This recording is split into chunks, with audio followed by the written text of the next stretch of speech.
Greetings and salutations, everybody. Welcome to the best damn movie-related show on the planet Earth, the John Campea Show, coming from right here on my YouTube channel. I'm, of course, your host, John Campea, and it is an awesome honor and privilege, as it is every day, to have you, our international friends, gather around the virtual water coolers. We talk about our favorite things in the world, movies and movie news and all sorts of good stuff. And if you're going to talk about good stuff, he's a writer, director, producer of the Cody Banks movies, ladies and gentlemen. He is one Mr. Robert Meyer Burnett. Robert, how you doing today, sir? John, I'm doing well. You know, there's a big, monumental, momentous birthday that's being celebrated today. Oh, what birthday is that? Do you know that Raiders of the Lost Ark turns 39 today? I did not. 39 years old, John. Can you believe that? 40th anniversary next year. Unbelievable. That is just ridiculous. Hey, side note.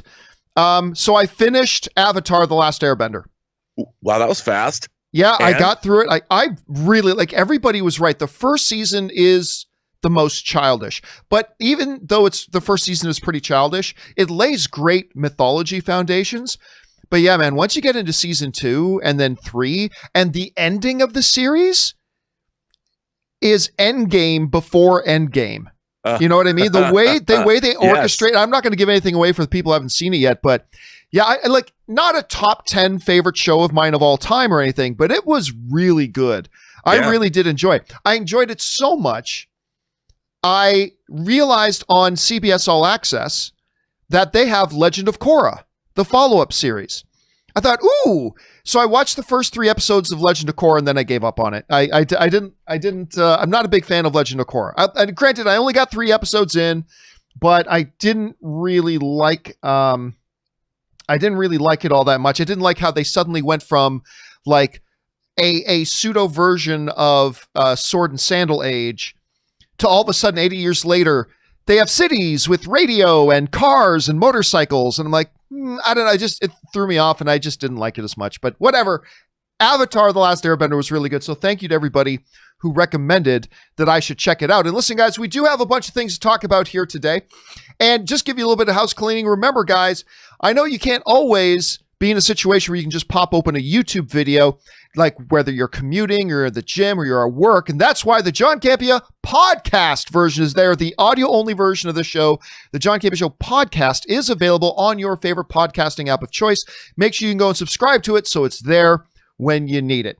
All right, guys, listen, we do have a bunch of things that we're going to talk about here today. And we're going to start by going off the top with this. A number of years ago, Rob, you remember that the Academy Awards had a little bit of a kerfuffle going on because for a long time, the Academy Awards had 5 nominees for Best Picture. 5 nominees for Best Picture. And then came the year of The Dark Knight. And The Dark Knight was pretty much looked at as being the best hope ever for a comic book film to be nominated for Best Picture. And it didn't get the nomination. It didn't get it. If there had been 6, maybe 7 nominees, we would have had The Dark Knight as the first comic book movie in history to probably get a Best Picture nomination, but it did not get that nomination. So what happened was the following year, the Academy changed their rules where they could have anywhere between 7 and 10 nominees, between 7 and 10 nominees. And the way that would work is this: it was through a certain balloting system that it would come, once they go through the balloting system, it would come down to however many films. A couple of years we've had 10 nominees. Most of the time it's been 8, 9, things like that, and this has been going around. Well, the Academy has just announced that they're going to change their rules. Now, they've made several announcements. One including, more efforts to include more diversity within the Academy. We've seen them talk about that before, so let's see if they actually do anything about that. But the concrete one that they talked about was the fact that from now on, there will be 10 nominees. It's not going to be, let's wait and see how many nominees the balloting procedure actually makes them end up with, whether that's 7 nominees, 8, it will be 10. There will be 10. And Rob, I got to tell you, while not the most important thing in the world that they've done this, I personally like it because everybody's going to have different reasons for why they like or dislike it, Rob. But for me, the notion of when I go to watch now the nominees, when I go to watch the ceremony, I get up at 4 a.m. or whatever it is to watch the announcement of the nominees. You're not waiting. Okay, they just announced the 7th nominee. Is there going to be another one? And then where you find out whether they do or not. I like the fact that they just flat out, because it takes away that what if scenario. Well, this year they only had 8. Man, if they had 9, I bet this movie would have got nominated. It just takes that out a little bit. So It's not a huge thing, but I believe significant, and I actually like it. When you just codify it, whenever you make moves to remove any of the confusion or remove any uncertainty, and you just codify something like 10 nominees straight, I'm fine with it. I'm good. I think it's a nice little move. Rob, you heard about this. What do you think?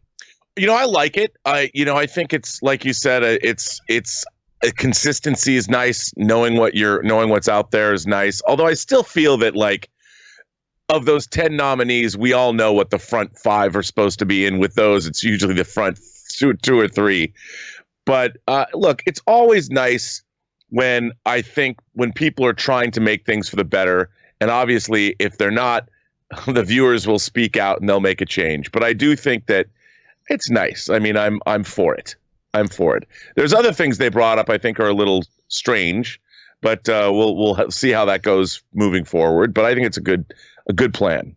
Yeah, right. And I'm sure we'll talk about those things as we move forward. If we see the Academy actually does anything about it, because they always talk a lot. They talk about they're going to do this and they're going to do this. Let's see. This one was at least a little bit concrete. Question is for you guys. What do you think about this move to go to a solid 10 nominees per year? Like the idea? Maybe you're somebody who thinks they should just go back to 5. What do you think about it? Jump down to the comment section below and let us know your thoughts. All right, guys. With that down, let's do one more thing off the top, and that is this.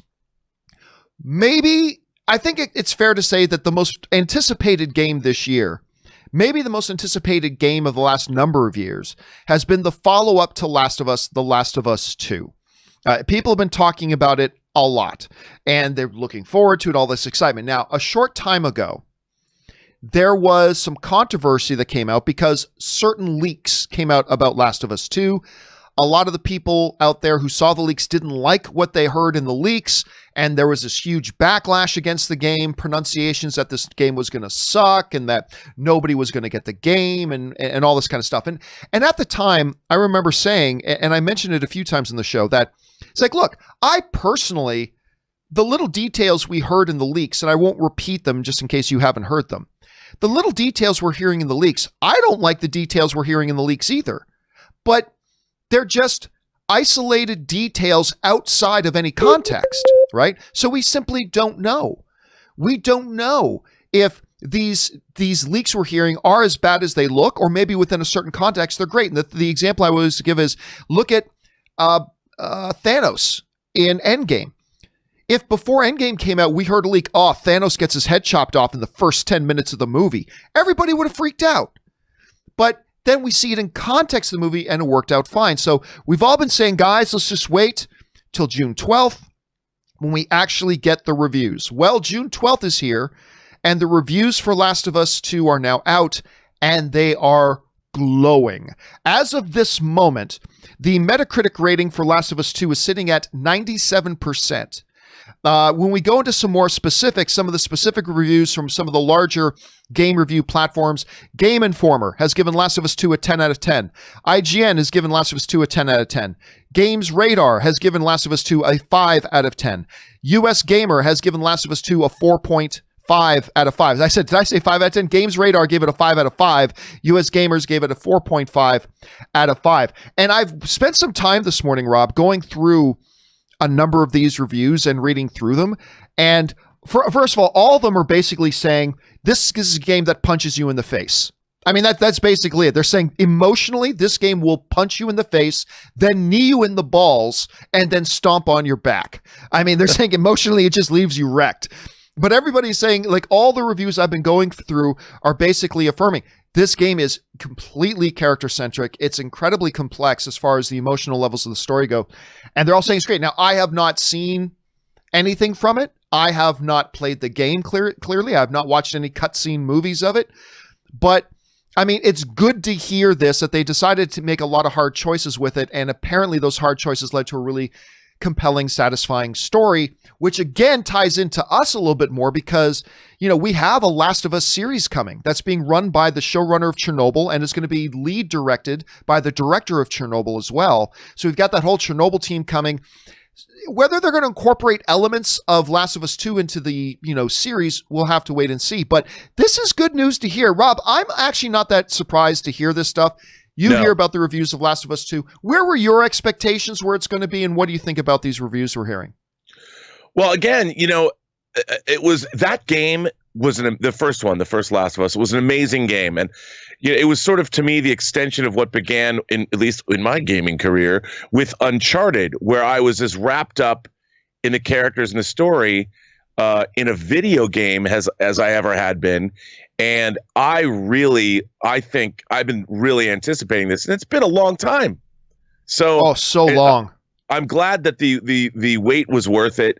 And, I think as a viable entertainment option to be able to have games like this, I mean, it's terrific. I love it. Love it.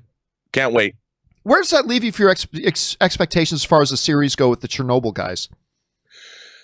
Well, again, I think they've got the basis for great drama, but I mean, are we going to be on TV? Are we going to be a little tuckered out from this kind of thing? I don't know. It'll be interesting. We haven't had a lot of very successful video game adaptations in any medium. So, John, for me, I'm always like, hope springs eternal. Look, Chernobyl is one of the finest TV shows I've seen in a long time. And I mean, if anybody could do it, that team is an exciting team. Sure. And great source material does not necessarily mean you're going to get a great end product, but the better the source material, the better your chances of doing well when you try to translate that to screen. And hearing that these reviews come, we already know what people think of the first Last of Us. Now hearing these reviews coming out second one, it just gives you a better foundation for source material. So the question here is for you guys. What do you think about the reviews coming out for Last of Us 2?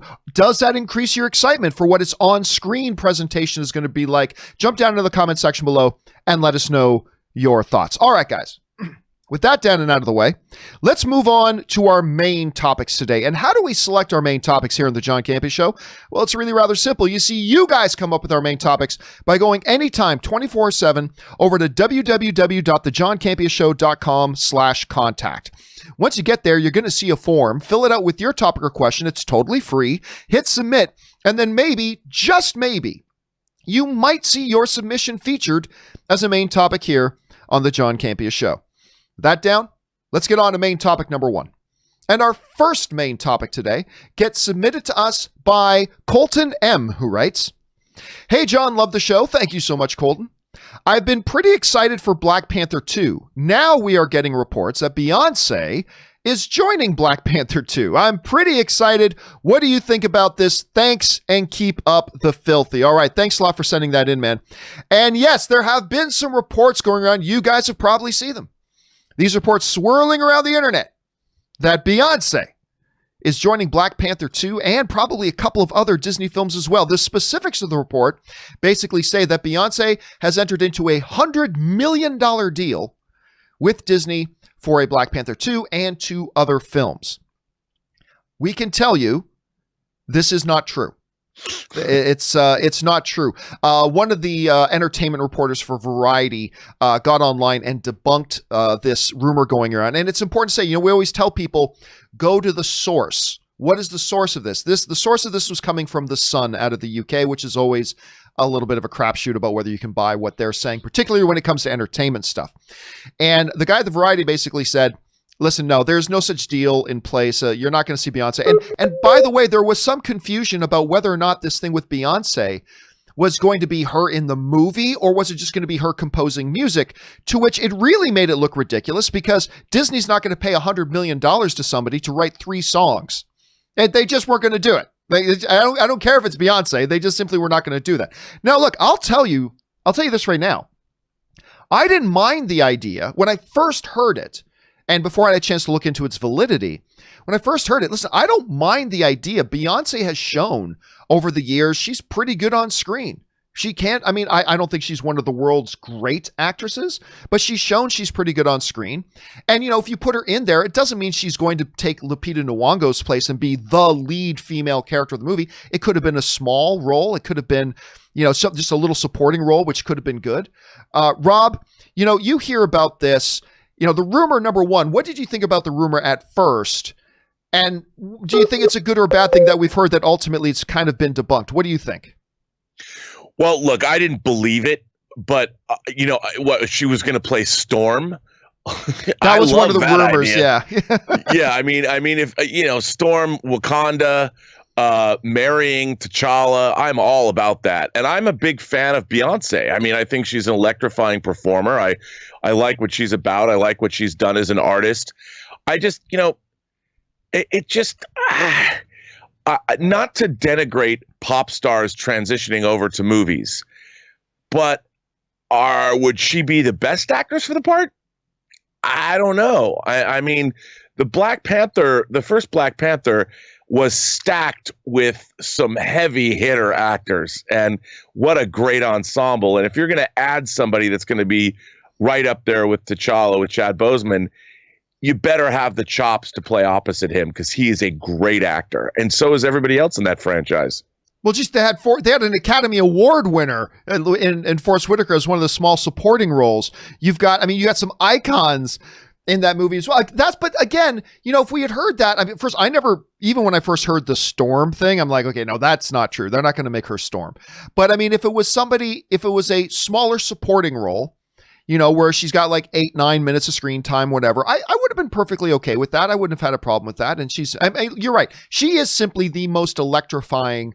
I love the word, because that's a Dwayne "The Rock" Johnson word, but Beyonce is the most electrifying female entertainer in the world. I mean, when she's on stage doing her thing, she's like, I've never seen a better stage presence out of a female performer than Beyonce, but that doesn't necessarily automatically mean she's a great actress. But I would have been okay with it, but it sounds like that has kind of been debunked, so we don't have to worry about it too much. The question for you guys, though, is what would you have thought about the idea of Beyonce being in there? Would it have been something to be excited about? Would you have been excited if it was a supporting role? Maybe a little bit nervous if it was a big role. Maybe you would have thought it would have been a great thing it was a big role. I don't know. What do you guys think about that? Jump down to the comments section below and let us know your thoughts. All right. With that down, let's move on to main topic number 2. And our second main topic today gets brought into us by Sam, who writes, "Hey, John. So after receiving its rating, new news has come out for Godzilla versus King Kong. This time is that Junkie XL will compose the film's score. Does this news confirm that the film will hit its November 20th release date now that theaters are reopening? Also, are you Team Godzilla or Team Kong? I want to see Godzilla crush Kong and show him who is the true king. Thanks and have a good day." All right, thanks for sending that in, man. Well, listen, I'll tell you straight up.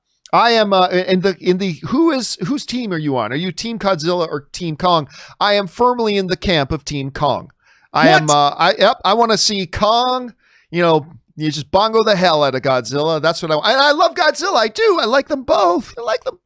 But I'm going to be finding myself when I'm sitting there with my bucket of popcorn in November cheering on Team Kong, ladies and gentlemen. Definitely Team Kong. Okay. But that fast forwards to this. Obviously, Kong and the release date of Godzilla v. Kong has been a little bit of a question mark right now. It's set for November. There's been some rumors and whispers and, a book release date and whatever that have suggested it's going to move. So now they've announced that Junkie XL is stepping in and he's going to be doing the composing for the film. Now, we have seen, before you start thinking this is really, really last second, we've seen a lot closer last seconds of composers stepping in. I mean, hell, just Rogue One was like a month before the movie came out. They swapped, Michael Giacchino came on board to do that one. So here was June, July, August, September, October. This is 5 months. I mean, Junkie XL can probably and he may have already been working on it for the last 3 months and they just never announced it for all we know. Does this confirm then that Godzilla vs. Kong is going to hit that release date? I don't think that confirms it, but it certainly plays to its favor. I mean, everything we've been hearing lately about theaters reopening, NATO saying this, AMC saying that, Regals, everything seems to be pointing towards that. And with them making this announcement and bringing Junkie XL in at this point, I think it more reaffirms the November 20th date. But I wouldn't be naive enough at this point, Rob, to say that I think it verifies 100% locks in concrete that November 20th is going to be the date. But really, at this point, I don't see any reason to not believe that Godzilla vs. Kong is going to hit this date. Rob, for you, two questions. Number one, what do you think about the addition of Junkie XL to compose the score for Godzilla Defeated by Kong, which I think is going to be the new title of the movie, Godzilla Defeated by Kong? And the second question is this. Do you think the announcement of him at this point lends the idea that it will hit that release date, or do you think maybe it means the opposite? Maybe, there's only 5 months to go. Maybe it means they are going to push it out further. What's your thoughts on all this? Well, I think this is the normal process of post-production. I'm a huge Junkie XL fan. Like his score for Mad Max Fury Road, when I had that, I played that incessantly in my car for like a month. So if I can get that kind of action, monster battle soundtrack music that he could provide, I'm all about that. I mean, bring that on. In terms of, I have no doubt that they'll be able to finish the movie in time. They had an extended post-production schedule anyway. So yeah, it really just depends, John, is how the opening of all these movie theaters goes. I think it'll absolutely meet that date. Yeah, I'm with you on that. Again, I don't think it's a guarantee by any stretch of the imagination right now, but I think everything is looking good and everything's to be on course. I mean, hell, right now, it still looks like the July opening day, movies with Tenet, Mulan, it still right now looks like those are going to hit those dates. Not for sure. There's still a question mark on those. But, Unhinged says they're coming out on June 1st or on July 1st. So, yeah. I think November 20th is looking good. Question is, guys, what do you think about the addition of Junkie XL to doing the score for Godzilla vs. Kong? And do you think that points towards that it will indeed hold that November release date? I'm thinking it looks good, but it's certainly no guarantee. Jump down to the comment section below and let us know your thoughts. All right, guys, with that down, let's move on to main topic number 3. And our third main topic today gets sent in to us by Gab, who writes, "Hey, John, a couple of weeks ago, I sent you a message saying that Artemis Fowl had moved to streaming. The reviews are out, and the movie has a score of 13%. Well, actually, it doesn't anymore, but we'll talk about that in a second. At the time I'm writing this, has got a 13%. Guess the movie is just as bad as it looked." All right, thanks a lot for sending that in, man. And yes, Artemis Fowl, ladies and gentlemen. Artemis Fowl, the movie that everybody said looked terrible, and I was the only guy to say, man, I actually think the trailer looks okay. I was like, everybody else said the trailer looked terrible. I thought the trailer looked okay. Be that as it may. They then made the move. Disney said they were going to move it to streaming on Disney+. Now, this, of course, was not a big surprise with all the delays going on and everything. There's only so much room in release schedules to put these movies out. Something had to give. They chose Artemis Fowl. Now, despite the fact that I thought Artemis Fowl, the trailer, I thought was actually okay. I thought it was pretty good. It became kind of clear to me that Disney is ditching this one because this is the one they don't have confidence in. This is the one that they know people did not like the trailers, except for that one idiot Canadian who thought it looked all right. But everybody else doesn't like our trailer for Artemis Fowl. They clearly didn't have a lot of faith in it, and therefore they dumped it. Well, the reviews for Artemis Fowl are now out, ladies and gentlemen. The movie has hit streaming. I believe it's out on Disney Plus now. Has hit streaming, and it's not good, Rob.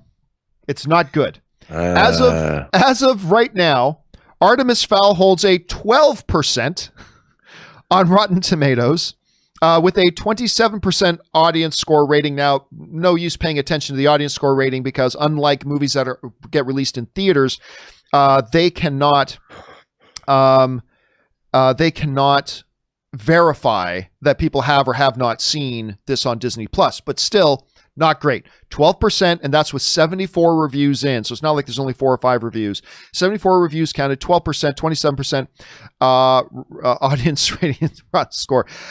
I don't know what to say about this. Rob, you know that my thoughts, when they made the move, we talked about the fact that I think this suggests to us that Disney doesn't have a lot of faith in this movie. If this is the one they're going to pluck out and just kind of throw to the streaming gods as their volcano sacrifice, it doesn't bode well. Now, it didn't automatically mean that.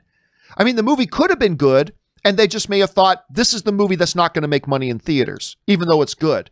But if you've got a YA novel like Artemis Fowl, a big budget Disney production, if it's good, it's going to make money, right? I mean, if this was great, it would have made money. And so it just kind of became these things. Now, actually, Rob, just as a side note, I just want to point out to people, 2 other big movies have come out today. One is Da 5 Bloods, with that was directed, of course, by Spike Lee. It's got a 90%. But again, we all kind of knew when that one was going to go straight to Netflix. Anyway, this is a movie that, unlike BlacKkKlansman, Spike Lee's previous brilliant film, it didn't have that hook that I think would have made a lot of money at the theaters. So this was a good one to go. And by the way, King of Staten Island, the other big release today on streaming, also not bad. I thought the trailer to that looked surprisingly decent. Right now it's got a 70% on Rotten Tomatoes. But again, probably not a movie that would have done big business at the box office. You can understand that. But Artemis Fowl, this is a movie that, again, I'm convinced, had it been good, they would have cleaned up. I think they would have cleaned up on this. So anyway, Rob, you see the 12% rating on Rotten Tomatoes for Artemis Fowl. Shock, surprise. What's your reaction to it? Look, man, I want every movie to be great. Movies are so hard to make, and especially fantasy films. When I see literary adaptations of beloved works like this seem to go belly up or pear-shaped, dude, how can you not be sad? I feel bad for this movie, and I wish that I wish it was good. Didn't Kenneth Branagh direct this? Yeah. Great Kenneth Branagh, who directed our beloved Cinderella with Lily James. Yeah, and all the great Shakespearean stuff. Oh man, all the way around, this is a disappointment. Yeah, I'm really sad to hear it. I wanted this movie to be good. I've never read Artemis Fowl. I don't have any vested interest in Artemis Fowl, but, it just looked like a good, high fun adventure. Maybe this could become a big fun franchise. You had Kenneth Branagh in there. I wanted this to be so good. And who knows? I haven't seen it yet. Maybe I'll think it's great when I see it. Maybe, but doesn't look good. Does not look good. Anyway, guys, the question for you is, have you had a chance to run on there and see Artemis Fowl yet? If not, what do your expectations be? Are you surprised by the critic ratings on this Disney property right now? Jump on down to the comment section below and let us know your thoughts. All right, guys. With that down, let's now move on to our 4th and final main topic today. And our 4th and final main topic today gets submitted to us by Hendo Merrick, who writes, "Hello, John and Rob.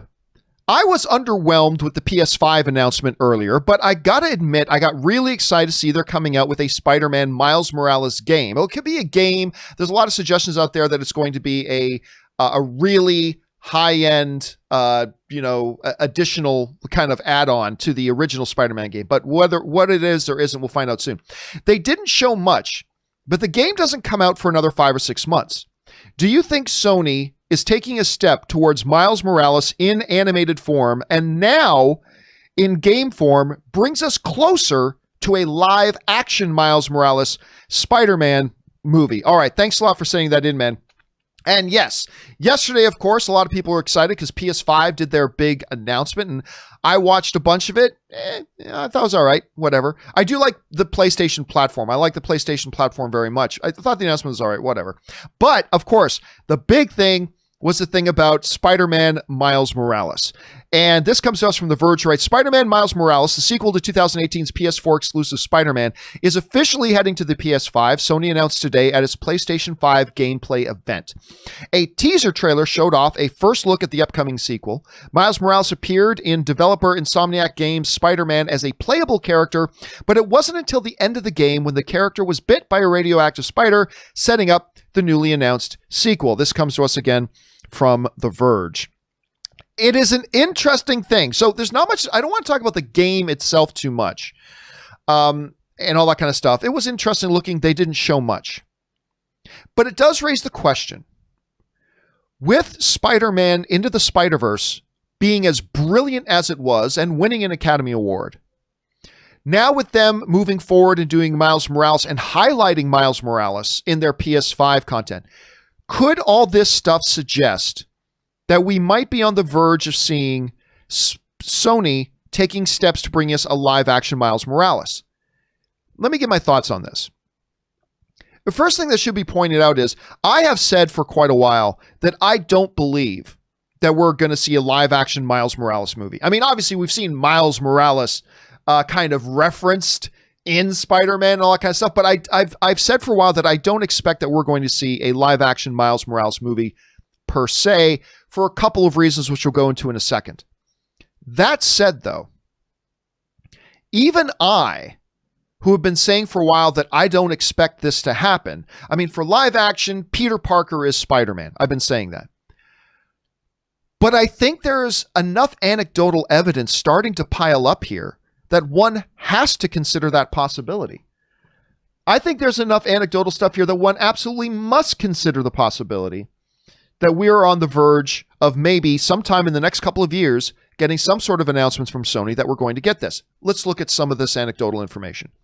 Number one, again, we mentioned Spider-Verse. That was a much bigger hit for them than they thought it would be. It's particularly when it came to the critic reviews, to the audience response, how good the film was. It won the Academy Award, all that kind of stuff. Great. So there's a lot of momentum there. Maybe that was a part of the reason why, but we've gotten a lot of now momentum, if you will, and the popularity of the Miles Morales character. That's building on it. Now, one of the big things everybody's popping about coming out of this PS5 announcement is the fact that we had this Miles Morales, whether it's a big major add-on DLC sort of thing for the original game or whether it's a true sequel, whatever, that's irrelevant. They're building on that and now coming out with Miles Morales. When you look at those three factors, the success of Spider-Verse, this whole thing with the game, the growing popularity of the character, I got to say, it is changing my tune. My tune is changing. You know, as new information gets, revealed to us, we've got to consider changing what our thoughts are.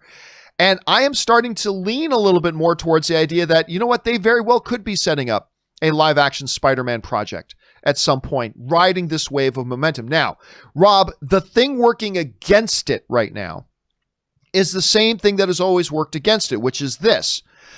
It all depends on their deal with Marvel.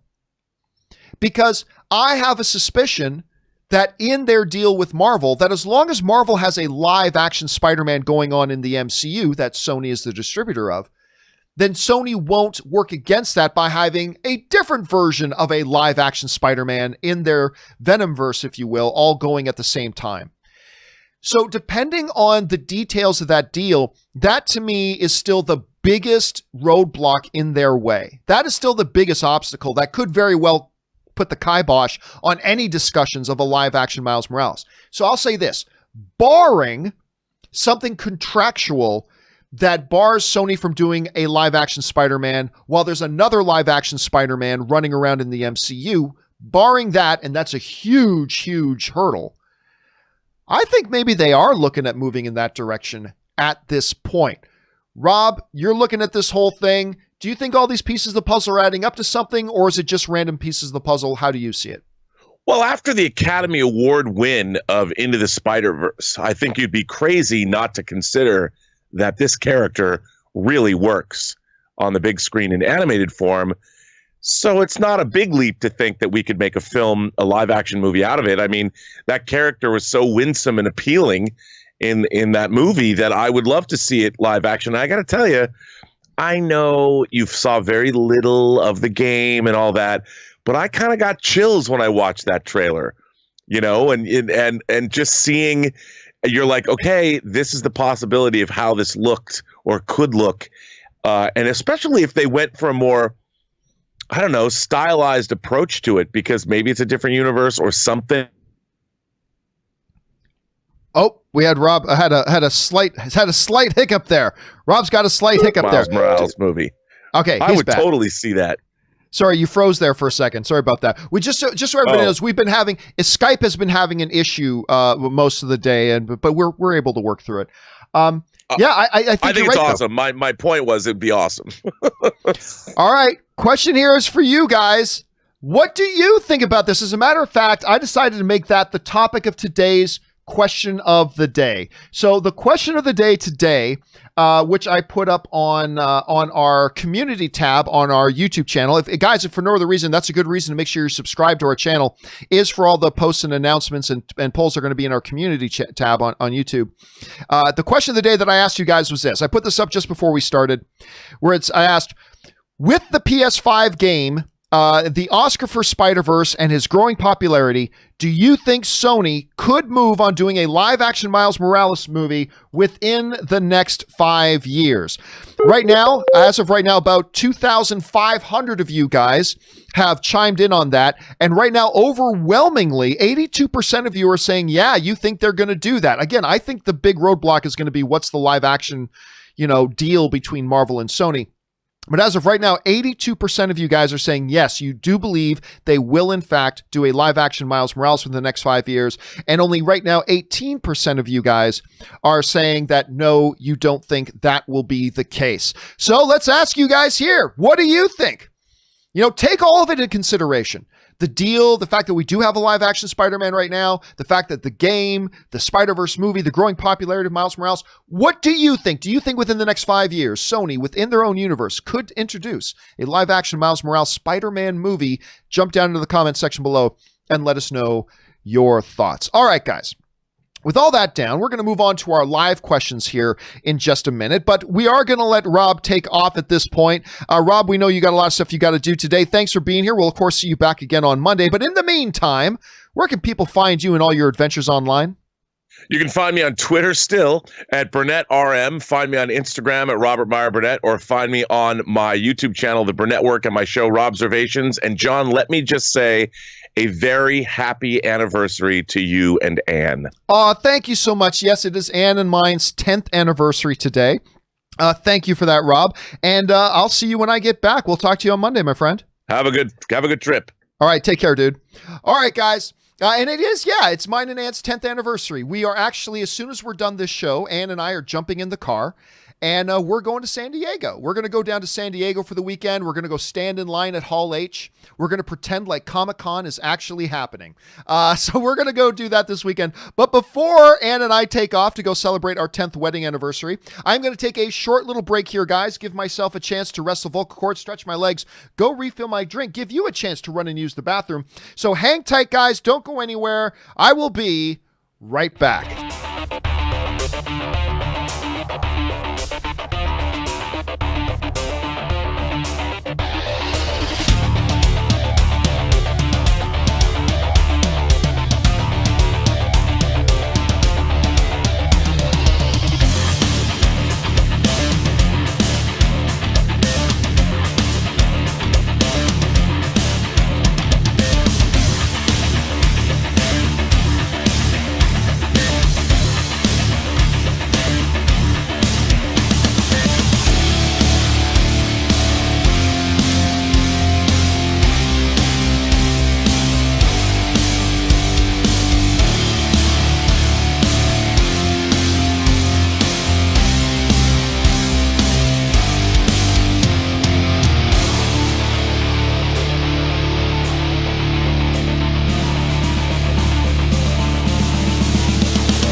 and we are back. Thank you so much for your patience and indulgence as I took a little bit of a break there. And now let's dive right in and start taking your live questions. By the way, I saw in the live chat, thank you all for the well wishes for Ann and I and our anniversary. It is our 10th.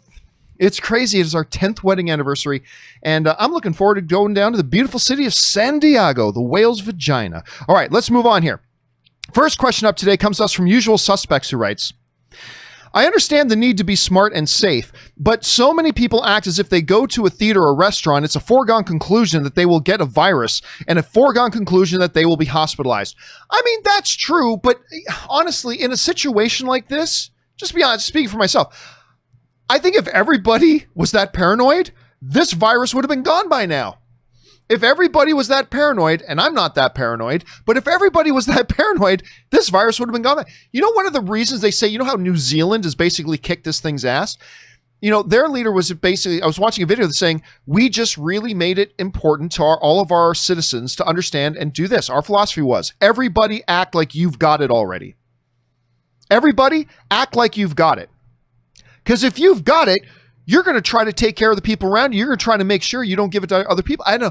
And they've kicked its ass. So, yeah, I don't mind a little, honestly, in a situation like this, I don't mind a little paranoia from people. Now, I think it's also important to understand the reality of the situation. But, I mean, I don't blame people right now. Like, listen, you're hearing like over 100 and getting close to 150,000 people in the United States alone have already died of this thing in just a few months. So, you can get it. I mean, I get it. There's a little bit of paranoia. Anyway, next up, Peter Pacheco writes, I hope all is well, all is well, all is well. On the DC universe, since I am a subscriber, do you think that all this content will flow to HBO Max?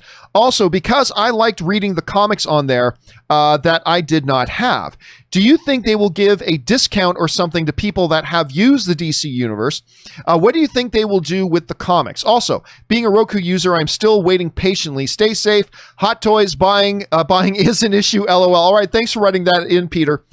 And yeah, listen, I've been saying for a long time that I believe what they're going to ultimately do with the DC streaming service is just have it absorbed at some point, at least many parts of it, I think are just going to straight up be absorbed directly into HBO Max. I think that's ultimately the direction they're going to go. Now, I don't know that for sure, and I'm not saying that's a definite, but it just seems like that makes sense the way they're doling out the properties right now.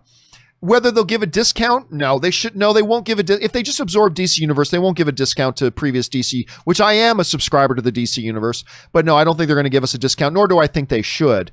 As far as the comic stuff goes, the comics, the ability to read the comics on the DC Universe streaming app is one of the big, things that appeals to a lot of people, or at least maybe not a lot of people, but some people. They either need to spin that off as its own service, or why not absorb that into HBO Max too? Why not make HBO Max as diverse and, serve as many people in the audience as possible? Like, so if you're going to absorb a lot of the DC Universe content into HBO Max anyway, why not bring in the whole element of the comic stuff as well? It just seems to make sense to me. All right, thanks for that, Peter. Next up, Quirky Joe writes, hey, John and crew, some awesome 80s movies I'm discovering during the lockdown. Dreamscape, Sleepaway Camp, Q, aka Q the Winged Serpent. I haven't seen that one. Streets of Fire, The Fourth Man, and 10 to Midnight. The 80s sure were a fun decade. Listen, I don't know that there's any era of movies that has its own identity as a time period like 80s movies do. Right? You can watch a bunch of black and white movies. You'll have no idea what decade they came from. You'll know they happened like 1960s or earlier, but you'll have a lot of black and white movies you can watch and maybe have no idea where it came from. But there's something about the 80s movies that when you watch a movie, and it's almost regardless of genre, whether it's a comedy, an action film, a horror film, whatever, you watch almost any movie from the 80s, and you've got a pretty good shot at figuring out, this movie was from the 80s. All right, Estevel writes, sorry guys, but I don't totally buy the argument of HBO Max being incompetent by losing all these DC movies a month after. I feel like this was a scammy move to get people to sign on for the service. It doesn't make sense. Oh no, Estevel, that's exactly what I was saying. Listen, they knew HBO Max, we were talking the other day about all these movies that HBO Max is losing after 1 month of being in existence. They knew that their streaming rights to those movies were going to go to somebody else 1 month later. They knew that. But I agree, it was kind of scammy of them because they used movies like Wonder Woman, like Batman versus Superman. They use these movies in their promotion to say, hey, everybody sign up for HBO Max, knowing full well that just 1 month after HBO Max launches, those movies are leaving the platform. For how long? We don't know. Will they come back? I have no doubt that they will, but none of us know how long that's going to be. So I completely agree. And I think that speaks to the incompetence of their launch team. Everything from the Roku, the Amazon stuff, the titles that were missing on launch, now the titles that are leaving just after launch. I think it speaks to a very, very bad launch team. I think HBO Max is going to be awesome. It will eventually be awesome because it's HBO and they're great. But yeah, they absolutely butchered and dropped the ball on the whole launch. Anyway, Sempaigar writes, all the talk about horror stuff today, I remember Schnepp telling a story where he said he'd edited a tape of the Blair Witch Project without the credits, etc., and showed it to a friend that hadn't seen it yet. They told him he found it or something. Too funny. Listen, some people don't remember this, but back when the Blair Witch Project came out, a lot of people thought it was real. There were a lot of people who thought that stuff was real. And that's exactly what they were going for. They were trying to give it as authentic of a feel as possible. And there were a lot of people out there who were duped, who actually thought, oh, this is actually a movie that was edited together out of found footage in the woods. And that's what they were going for. So the fact that Schnepp was able to get people on that is not really a big surprise. Plus, Schnepp had the ability to really sucker people into stuff when he wanted to. All right, next up, Darklock63 writes, HBO, why be shady? We are owned by AT&T. Yeah, maybe. Again, listen, I understand that when you have streaming services like Netflix, movies come and movies have to go. They all have their own deals. They have their own streaming rights. Certain movies are going to be on one platform for a certain amount of time. Then the deal either has to be renegotiated or they have to move on, blah, blah. I get that. Again, so I'm not blaming HBO, or specifically, I don't blame HBO Max for the fact that they're going to have movies leave this platform and come back on. I don't mind that. I understand that. Streamers have rotations. I just thought it was shady that they used a lot of these movies in their promotion for why you should come sign up for HBO Max when they knew full well that, oh yeah, and like in a month after we launch, they're leaving the platform. For how long, we don't know, but I agree. I thought that was a little bit shady. An anonymous viewer writes, thanks, John. The Blue Yeti is working. Oh, that's good to hear. The Blue Yeti is working now. You were right. The speakers were set to Yeti. Once I changed it back to default, I can now hear everything. You should do more tech Q&A show. So what happened was this anonymous viewer wrote in a few days ago, just asking me for tech advice because they use a Blue Yeti USB microphone, which you see a lot of YouTubers use this microphone. And I have one myself. I've used it. It's great. But they said, when I plug it in, I can't hear anything anymore. And what I explained to them is when you plug in a USB mic, even though it's not a speaker, sometimes your computer will recognize that sound device as now your default input device as a microphone, but sometimes it also recognizes it as your output device. Like it thinks, oh, you plugged in the sound device. You must want to use it as your speakers. And of course, it's not a speaker, so no sound comes out. But we were able to walk Anonymous through it, and he was able to get it fixed. Thanks for letting me know, man. I'm glad you're able to get it to work. All right, Jay Vet writes, John, you are a film hero, and sorry villains like Jellyfish and Grace Randolph, hashtag restraining order, try to bring you down to their level. Keep rising above. What are your thoughts on whether dine-in theaters or traditional theaters will be easier to bring online? Well, okay, first of all, let's say this. I appreciate the sentiments about Jay Washington and Grace Randolph. I do. I appreciate those sentiments. But listen, Jay decided to start something publicly online. I responded. Grace, at one point a long time ago, decided to start something, and I responded. But listen, Grace and I have had an unspoken truce for years. So let's not. And I listen. What I would appreciate, guys, is listen. I appreciate the support. I do. Jay said something, I responded. Grace had said something, I responded. What I don't want to do now is for us to use our questions or our chat board to now continue on gang piling on either of those two or anybody else for that matter. You know, I believe it was appropriate for me to respond when something was said and done on that level, but now it's done. So I appreciate the support, but let's not use the questions or chat to continue to gang pile on either of these people. Like I said, Grace Randolph and I, we've had an unspoken truce for years, so she does some good stuff, and let's not do that anymore. I appreciate the sentiment, but let's not do that anymore. Regarding what's going to be easier to bring regular theaters or dine-in theaters. Oh, it's going to be, listen, everything about a regular theater is easier than a dine-in theater. Everything about a regular theater is easier. So it's going to be easier to bring regular theaters back online. The one advantage that dine-in theaters have is because of the additional space needed to be a dine-in theater. That means they have fewer seats in their theaters in the first place. In an era where there's going to be restrictions on theaters reopening, that's going to work to their benefit. But again, everything about running a regular theater is easier than a dine-in theater. So there's that. Thanks for the question, Jay. All right, next up, Willow writes, do movies like Star Wars prequels, which are huge but received quite a bit of backlash from fans, help or hurt the careers of the actors in them? I mean, I don't know. Listen, there have been some really big, like Anthony Hopkins has been in a couple of really crappy movies. It has not affected the legacy of Anthony Hopkins, or Sir Anthony, as I should refer to him. It all depends on the person. Listen, Daisy Ridley, despite the fact that there was a, Rise of Skywalker, I don't think it was very good, but guess what? She's got a career in front of her. She's a very good actress. I think that has more to do with it than anything else. Because you can have bad movies where the actor does a pretty good job, and I think that insulates them. But I mean, if an actor is in like total disaster after total disaster after total disaster, yeah, then that becomes a PR thing. Now the image of that actor is that when they're in a movie, it's a crappy movie.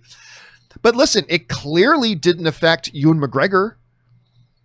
Yeah, I mean, Ewan McGregor had done Trainspotting, sure. But it's not like the world had seen Trainspotting. Ewan McGregor was able to move on from the prequels and be very successful. Liam Neeson's career didn't slow down after doing that movie whatsoever. So no, I don't think there's a correlation. I don't think it's necessarily a correlation. There are circumstances where it can, many that it doesn't. So I don't think there's an automatic correlation there personally, but that's just me. All right, next up, Damo Davies writes, a great example of a guy likes a girl, but the girl's boyfriend is actually a good guy is in Superman Returns. That's one of the things that I talked about when I first talked about Superman Returns. I pointed that out, that it's rare that movies do that, where Lois is with Perry White's son, and he's a genuinely great guy, who is, of course, the same guy who was just in Sonic, and he was also Cyclops in the X-Men films. Yeah, this is all coming from a discussion we had on the show the other day. I said one of my biggest pet peeve tropes about movies is the hero likes a girl, but the girl is with somebody, and therefore the somebody the girl is with is always a jerk. Because we don't want the audience to feel bad about rooting that the hero is trying to steal somebody else's girlfriend or wife, right? So they almost always, when the hero likes a girl and the girl is already with a guy, the guy is 95% of the time in every TV show and movie, 95% of the time is a total jerk and a-hole. So we can feel okay that the hero's trying to steal that guy's wife or girlfriend, right? So then we're okay with it. But you're right. Every once in a while, they do it differently. And that is a great example of that, Damo. All right, next up, 50 Shades of Geek writes, what happened after Finland closed its borders? Nobody could cross the finish line. Oh, no, I'm not going to see, I'll give you a lot of them, 50. Sometimes you send in some good ones. I'm going to give you the groan for that one, though. I'm going to give you the groan for that one, 50. All right, next up, an anonymous viewer writes, John, Predator 2, the movie that started the link between the Alien and Predator franchise, because they had that little thing of the alien skeleton. Casts Bill Paxton as a comedic supporting actor, just like the second installment of Alien. Was Stephen Hopkins a time traveler sent to marry the franchises? No, I don't think so. It's funny because I was just in a discussion again about Predator 2, which, I've been surprised lately that there are more people that like that movie than I thought. Now, I am not a big fan of Predator 2. All right. I just wasn't. I thought it was a big step down from the original, and I just kind of thought everybody disliked it. But I've had some conversations lately where I'm finding out actually more people like that movie for on its own merits than I really thought in the first place. But anyway, Anonymous, no, I do not believe they were there to marry the franchises, but it is a cool little piece of trivia there. That's a good piece of trivia. All right. Taj and Cars writes, sorry I sent today's Predator 2 question. Oh, that's the one. You're anonymous. Anonymously, but nope. It's just Taj and Cars again. No problem, Taj. Thanks for giving me the update on that. M. Dorcher writes, have you seen The Tempest from 2010? It's Shakespeare-based film with Helen Mirren as a female version of Prospero. It also stars Felicity Jones, Alan Cumming, and Djimon Hounsou. I did, and actually, if I'm being honest, I did not like it that much, despite the fact that I am a sucker for anything kind of Shakespearean. I'm a sucker for that stuff. On top of all that, it was directed by Julie Taymor. Now, Julie Taymor is right. She did that Beatles musical. Hold on a second. Let me get Julie Taymor IMDb. She did that musical Across the Universe. Hold on a second. Let me just bring it up here. Yes, Across the Universe. I didn't mind Across the Universe. She also did Titus and Frida, and I like her as a director very much. But yes, Julie Taymor doing Across the Universe. That also had Jim Sturgis and Evan Rachel Wood. Right. But I gotta admit, I wasn't a big fan of Tempest. Despite the fact, again, like I said, I am a big fan of that kind of material. It wasn't one that really worked for me, despite the fact that I do like the director and a lot of her work, but that was one that just didn't work for me personally.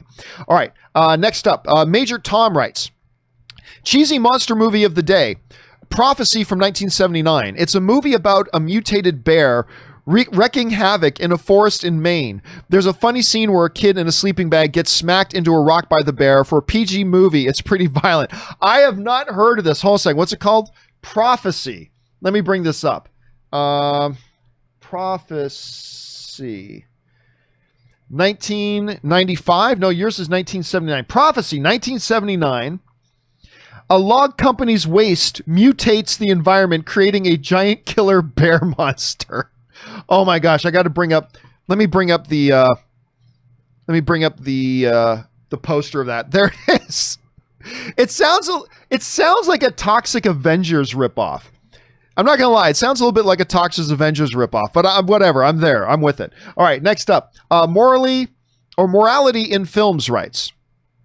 Over under 20%. Within our lifetimes, actors will get canceled for having played a racist in a period piece. Oh, I don't think so. I don't think so. Any more than, an actor who played Adolf Hitler in a thing gets branded as a Nazi. I don't think so. I mean, we see some crazy things, yes. But I don't think anybody's going to cancel an actor for portraying a role. At least I don't think so. But under normal circumstances, no. So I'm going to take the under 20% on that. And I'm certainly going to hope for the under 20% on that. All right. H. James 78 writes, for the person who thinks growing up with the show Avatar is needed to enjoy it and not see it as a kid's show, let me say this. I was in my 30s when it first aired. I just finished the show last week for the first time and I loved it, so no to that. Oh, and I agree. Yeah. I just watched it for the first time. I really enjoyed it. Like, the first season was good. I liked the first season, but it is the more particularly childish. But even while it was being childish, that show was laying some really great mythology.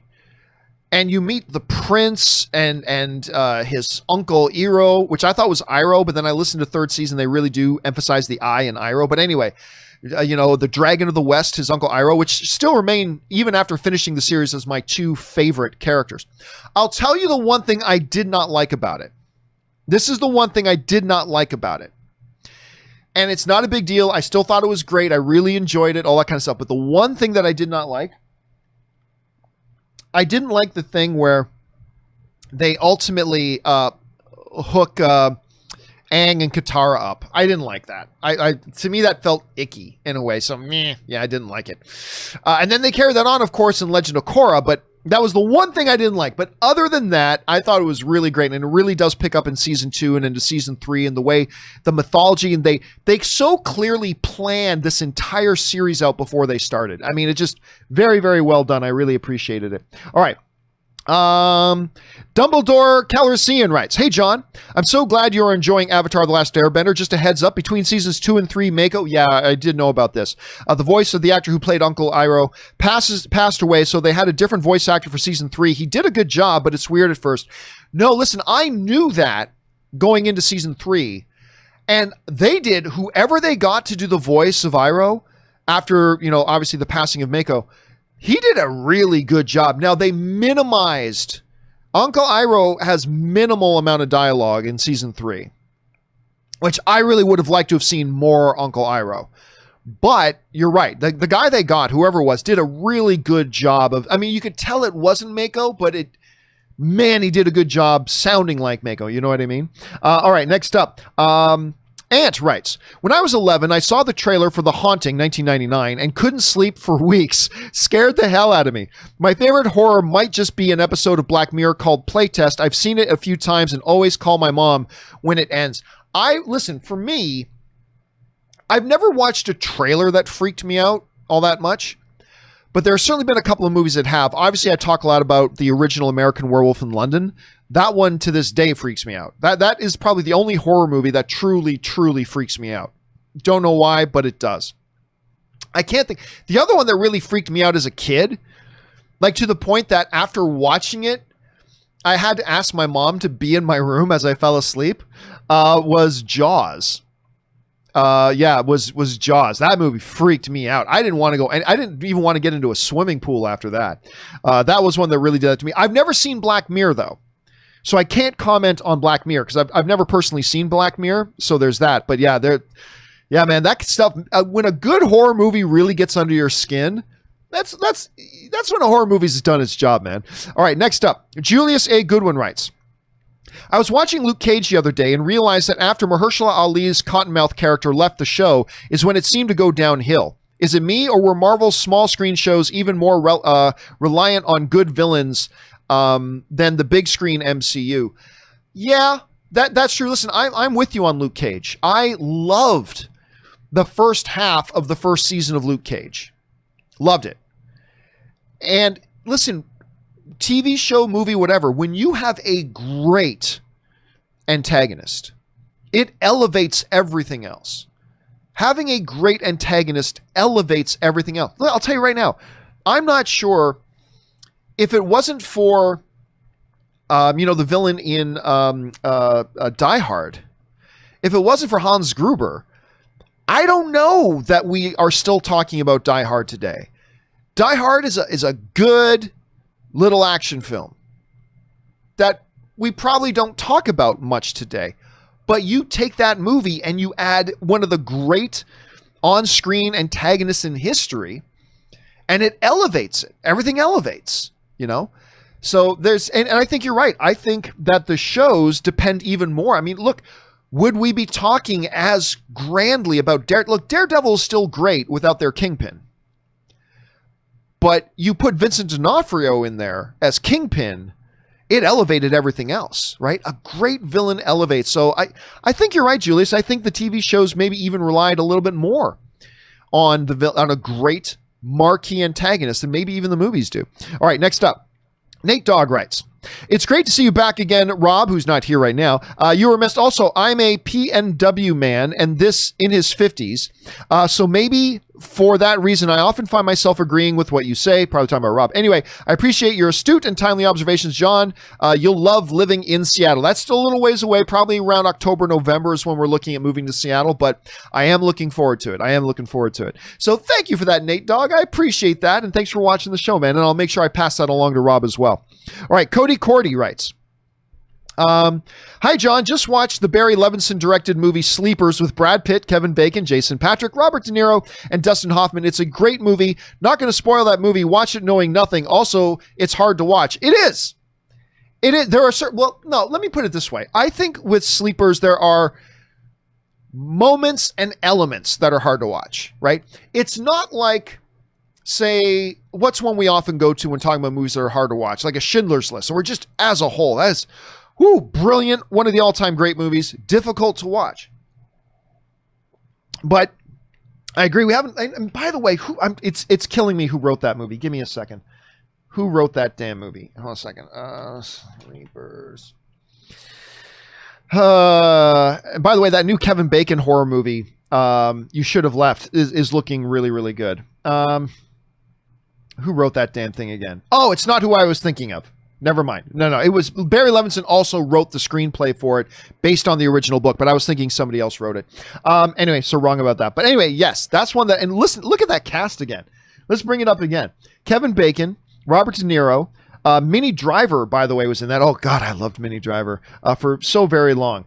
Jason Patrick, Brad Pitt, Brad Renfro was in there as well. It was a pretty stacked movie. All right, Jordan Genovese writes, John, is Star Wars and Star Trek not the same thing? LMAO, if you know, you know. Yeah, so that was, of course, the Aaron. The biggest gotcha I ever had on the show was Aaron Cummings, who totally got me one time.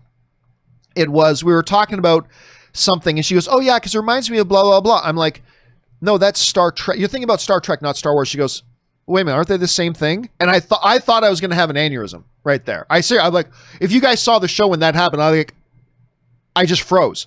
I totally froze. I didn't know what. And then, of course, everybody started breaking out in hysterics because she completely got me on that. All right. Brandon writes, hey, John, last night I went to go look at your Twitter page to find it had no tweets. I then found out others can see your tweets as well. Don't mean to put you on the spot, but did you just quit Twitter, or is that a technical difficulty? No, if you've been watching the show regularly, last week I started talking about, you know what? All the stuff going on Twitter, I'm thinking I just might get off Twitter. And then, of course, I think it was on Monday or Tuesday show, I said on the show, it's like, yeah, I think I'm going to get off Twitter. It's just, listen, it just came to me to the point, again, I started talking about it last week, that nothing good comes out of Twitter. I just realized nothing constructive comes out of Twitter, particularly today. Today, Twitter, it just seems like all the people use it for is to weaponize it. And no good comes out of Twitter. And I was actually talking to Rob about it last week too. Because, you know, Rob and I are obviously working through the issues he was having as well last week. And I said, like, I'm just thinking about just getting off of it. I'm like, really, the only useful thing I find about Twitter is the ability to use Twitter for polls, right? To do our question of the days. That's the only thing I find useful about Twitter. And then I realized, well, you know what? On our YouTube community tab, you can put up polls in the YouTube community tab. So like right now, we got 3,000 votes on today's poll, which is still hanging really, really strong in there. That positive yes, people think there will be a Miles Morales thing at 81%. So you know what? I'm just gonna deactivate my Twitter. Now, I'm not saying I'm much bigger on using Instagram. I'm much more positive on Instagram. I like Instagram a lot more. So I'm just going to use my @John Campea for Instagram for a while. Listen, I may come back on Twitter at some point when I feel like the environment's changed. But yeah, for me, and I'm not saying anybody else should get off Twitter, although there are a growing number of people getting off Twitter now. But I'm not saying people should get off Twitter. I'm just saying for me, it's not useful. It's just destructive and toxic. And I mean, you know, and here's the funny thing. One of the straws for me was the stuff going on Twitter with J.K. Rowling. Now, you guys know I'm not exactly the world's biggest fan of J.K. Rowling, and I don't even really care that much. But I just looked at an issue and I thought how wildly people react to certain things. And I'm not saying J.K. Rowling was right to say the stuff I'm not saying she was right, nor that I agree with her.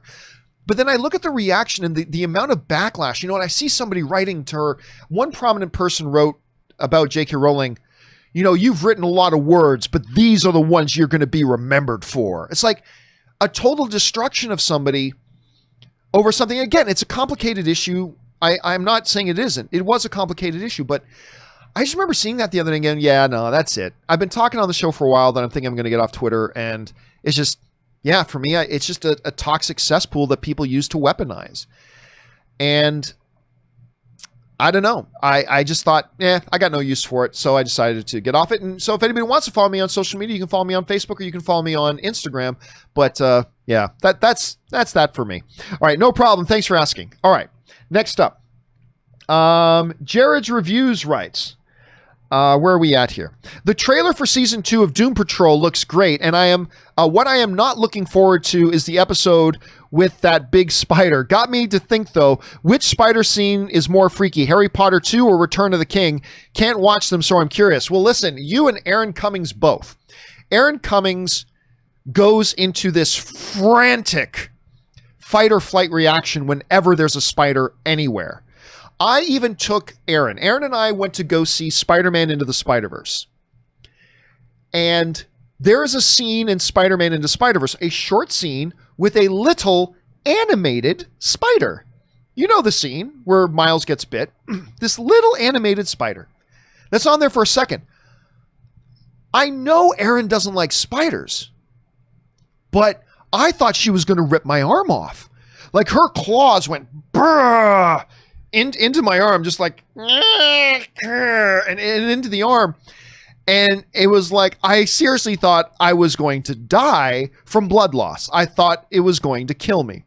There are some people, so I don't have a problem with spiders, but I will always go to Shelob in Lord of the Rings. Shelob in Lord of the Rings, the one in the Lord of the Rings. That to me was the more freaky one, but that's just me. All right, thanks for that, Jared.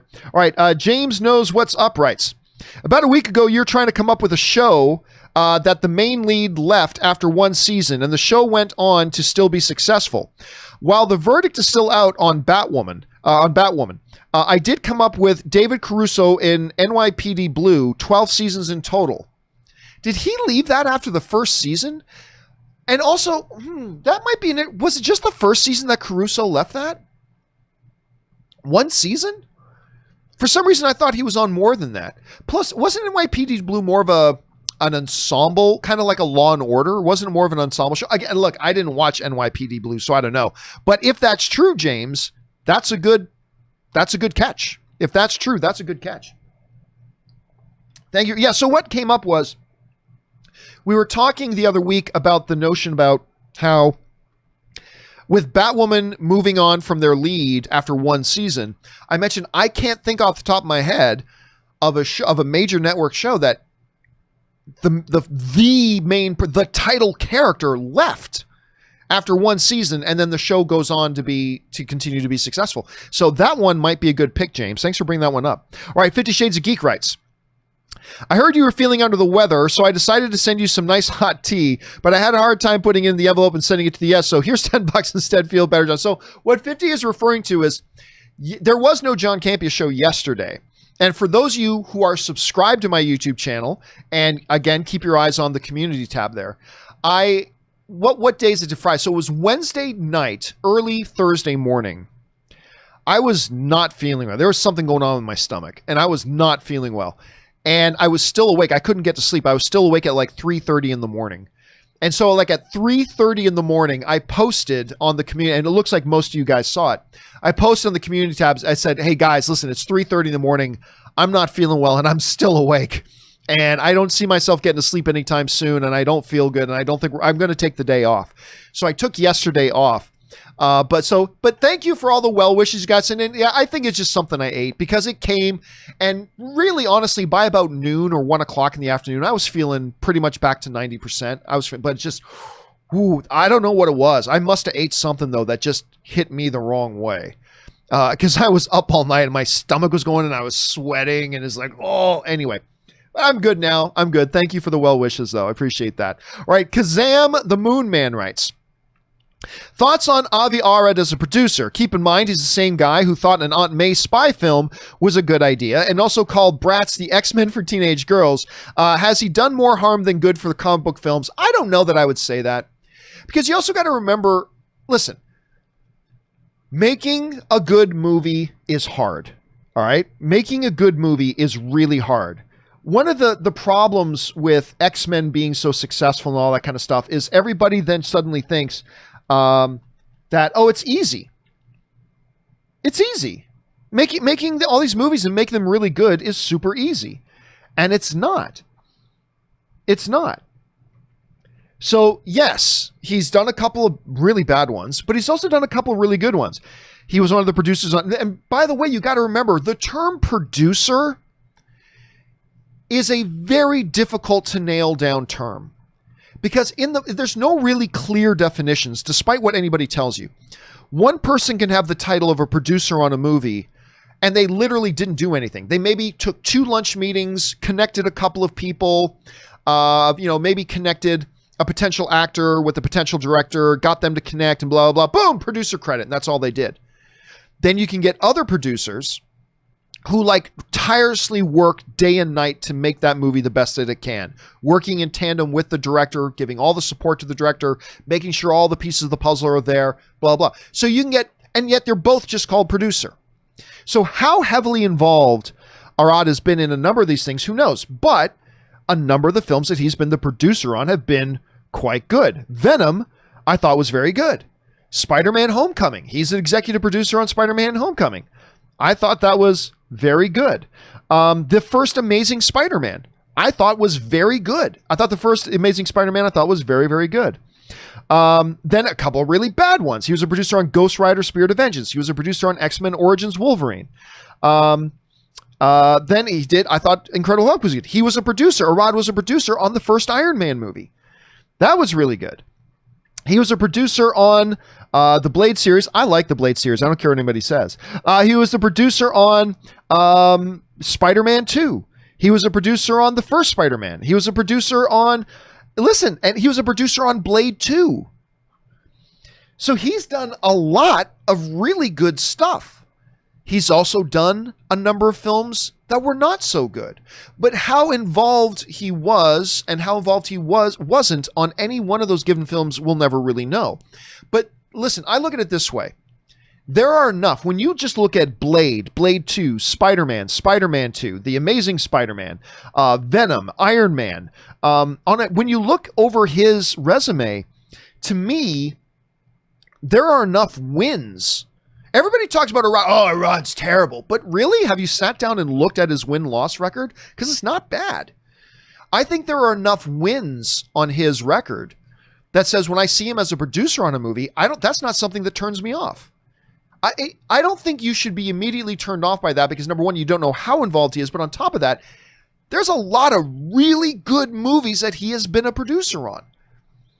So maybe it's not that you should be instantly and automatically excited that he's a producer on a movie, but I think there are enough wins on that resume that should prevent us from automatically being apprehensive because of it. Because again, there's a lot of wins. Look, I'm just telling you what it is. I mean, go down his list. Is this a bunch of crap? Yep. It's a bunch of wins too. So I am agnostic when it comes to seeing Arad as a producer on something. It doesn't turn me off. It doesn't automatically make me excited either. I just think it's got as good of a chance of anything as being good. So anyway, that's where I'm at with him right now. All right, let's move on. And don't forget, of course, the Spider-Man Into the Spider-Verse won the Academy Award Best Animated Film. And it was the 3rd best movie of the year. So just a lot of moving pieces to keep in mind. Swanson Decoy Gold writes, finished Cobra Kai Season 2. This is my new guilty pleasure show. The writing and acting aren't always on point, but the story is so damn good, and I love the fan service. Can't wait for Season 3, wherever it is. Yeah, I have not, I watched a few episodes of Cobra Kai. I am one of the guys that I was very excited about Cobra Kai coming out. I thought the concept of the show was great. And then we sat down to watch it. I got a number of episodes in, and I just gave up on it. I tapped out. It just wasn't working for me. It worked for my wife. My wife loved it. So she kept going even when I ditched on it. And a lot of you guys have gone on and liked it, and that's great. That's awesome. I'm glad people love it. I wanted to love it. I was excited about it. It just didn't work for me. That's all. No big deal. Didn't work for me. But yeah, it's going to be interesting to see what happens, with Cobra Kai Season 3. Some people are thinking it might end up on Netflix. Some people are thinking Hulu might grab it up. Who knows? I think it's the popularity of it, though. I think it's a pretty good assumption that it will happen. I'm thinking it's a safe assumption to think that it will happen, but when kind of becomes a question mark. All right. Will Lambert writes, my theaters are opening up next weekend, and I just splurged on tickets for the 18th, 23rd, and 25th. I'm seeing the Lord of the Rings movies. I was just 2 when these movies started coming out, so I'm excited to see them on the big screen for the first time. Will, that is awesome. Because, everybody knows the Lord of the Rings films are some of the best films ever made. But if you've not seen them on the big screen, If you've not seen it in a movie theater, the way to watch movies is in a movie theater. That is always going to be the best way to watch a movie, especially movies like the Lord of the Rings films. That's the way to do it. And you get to now watch it for the first time on the big screen. Dude, it's going to be your best experience with it yet. So I'm excited for you, man. And I am very excited about theaters. Theaters today, and a whole bunch of counties in California, movie theaters are allowed to start opening up. Now, that doesn't mean they have to open up. Like, AMC is not ready to open up again, but they've said they will have their theaters open by July. So they're not opening up yet, but you're going to start seeing all around the country, you're going to see movie theaters have already started to reopen. And they're going to play some of this classic content, and Lord of the Rings, I would rush out to a movie theater today if I could watch Lord of the Rings on the big screen again. I haven't seen it on the big screen forever, so that's awesome, Will. All right, Joshua Stevens writes, this is kind of a follow-up to the Sopranos question the other day. They discussed early on in the show what happens when you get whacked, that everything goes black. So basically, by ending the show with an all-black screen, they are saying he died. Don't know if you watched... Oh, okay. So these are two separate questions. Okay. So, yeah, look, we talked the other day about the ending, like where just everything goes black. Obviously, the implied message of the show was that he got whacked. That was obviously the implied message of, for those of you who didn't watch The Sopranos, it just ends with the screen going black. I still, even knowing that is the implied message of what happened, it just feels like, for a lot of people who watched that show for years on end, and I was late to this, I watched it binging later on, like long after the show had ended. I had binged it and watched it. But for people who faithfully watched that show, that left a dissatisfied taste in a lot of people's mouths. That we followed this guy this long for this many years up to this point to just have the screen go black. Yeah, it's an artistic expression, but it left a number of people who watched that show feeling dissatisfied. Like, it's almost like they felt like they needed, for their own sense of closure of the show, they needed to see Tony die. And they were kind of robbed of that. Again, I get the artistic move of it, but I still think they should have done it a different way. But whatever, it was a great, fantastic show. All right, next up. Joshua Stevens writes, don't know if you watch DC Legends of Tomorrow, but I know you are a huge Supernatural fan, and they did a crossover episode of Supernatural. If anything worth the watch just for Supernatural reference, have a great day. Okay, now listen, was it a reference or was it a crossover? Those are two different things. Like, for example, there was an episode of Supernatural, of course, the guy who played Sam and Dean's dad, I always forget his name. He was the comedian in Watchmen. Hold a second. He's one, and then he just played the villain for the last couple of years in Walking Dead. And I'm freezing on his name right now, and I hate that because I love this guy as an actor. I was like, where the hell's the movie? Oh, that's the wrong one. Hold a second. I brought up the wrong one here. Shit. Sorry, guys. Watchmen. Where is Watchmen? I can't find the movie. I cannot find the movie. This is so stupid. Anyway, whatever. So the actor who played Sam and Dean's dad was then... Oh, Jeffrey Dean Morgan. Thank you, Ben. The actor's name is Jeffrey Dean Morgan. I love Jeffrey Dean Morgan. I don't know why I froze on his name. But he was now in Walking Dead, playing, the villain with his baseball bat. His baseball. I think the name of the baseball bat was Lucille, I think. Anyway, Supernatural then had an episode that started with Sam and Dean going into their trunk where they keep all their weapons, right? And Lucille is in there. Like from Walking Dead is in there because it's the same actor who played their dad. And they go, oh yeah, dad loved this, right? It was a clear reference to him, Jeffrey Dean also being on and there. And then Jeffrey Dean Morgan in response put out a tweet saying, how many times do I have to tell you boys not to touch my stuff or something like that? It was hilarious. But again, that was not a crossover. That was a reference. So now listen, I used to watch Legends of Tomorrow. And it was never that great to me, but it was just good enough to keep watching. And then I finally tapped out after like season 3. I think I tapped out on it. So I haven't seen it since. If there was an actual crossover, I want to know that because I'll go and watch it. If it's just a reference, it doesn't interest me as much. It doesn't interest me as much if it's just a reference. But guys, let me know if it's a crossover or just a reference. All right, Taj and Cars writes, holy smokes, if that was to happen, the actual voice actor could even play Miles Morales. I know he's a little older, but he's got one of those actors that looks eternally 19. I don't, honestly, I've never understood the obsession a lot of people have with, oh, if you're doing a live action version of this character, you got to get the person who did the voice in the animated version. I don't understand that thing. Live action and animated are different. I mean, you could, but you know, if they're doing Miles in high school, yeah, get a 16, 17, 18, 19-year-old kid, you know? Or a 21-year-old dude that looks like he could pass for 16. Like a Tom Holland, right? Like Tom Holland.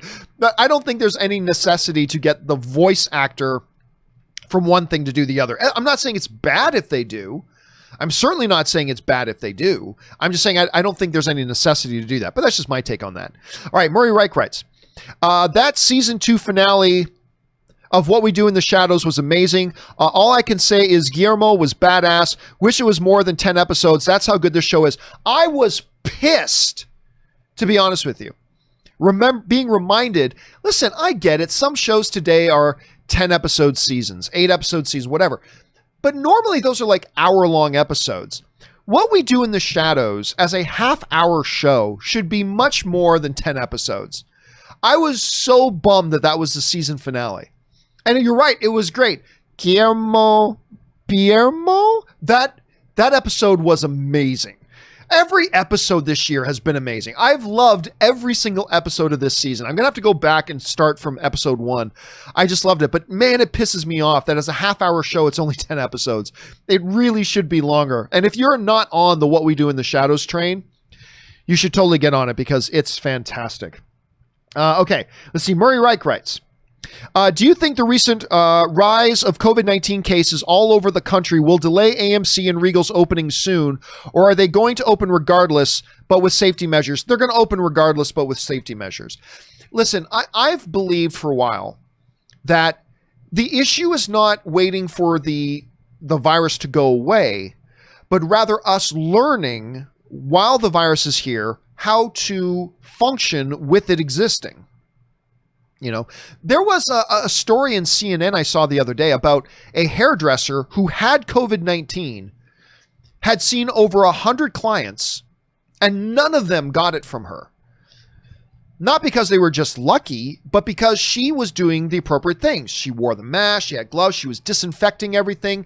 It's not that the virus wasn't there, it's that they knew how to operate and to do things. And by the way, she didn't know she had, I don't believe the hairdresser knew she had COVID-19 while she was seeing her guest. I think she just found out afterwards. But the thing is, even though she thought she didn't have it, she was taking all the right steps and doing the right smart things to protect herself and protect the people who were coming in to be with her, even though she didn't think she had it.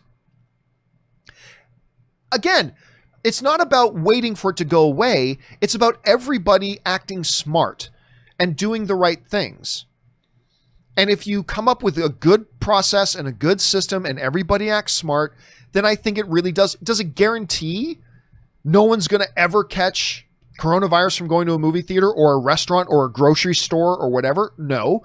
But if everybody acts smart and they put the right procedures in place and the right safety measures in place, you can really minimize the risk.